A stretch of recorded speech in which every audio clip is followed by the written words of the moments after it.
Je t'écris ces choses, Timothée, avec l'espérance d'aller bientôt vers toi.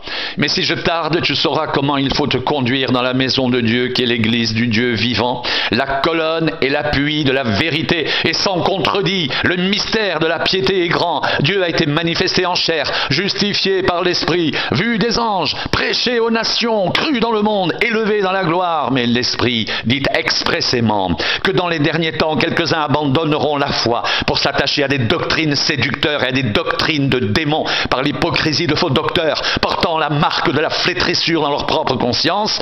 Ils prescrivent de ne pas se marier, de s'abstenir d'aliments que Dieu a créés pour qu'ils soient pris avec action de grâce par ceux qui sont fidèles et qui ont connu la vérité, car tout ce que Dieu a créé est bon et rien ne doit être rejeté pourvu qu'on le prenne avec action de grâce, parce que tout est sanctifié par la parole de Dieu et par la prière, en exposant ces choses aux frères. Tu seras un bon ministre de Jésus-Christ, nourri des paroles de la foi et de la bonne doctrine que tu as exactement suivie. Repousse les contes profanes de vieilles femmes. Exerce-toi à la piété, car l'exercice corporel est utile à peu de choses, tandis que la piété est utile à tout. Elle a la promesse de la vie présente et de celle qui est à venir. C'est là une parole certaine et entièrement digne d'être reçue.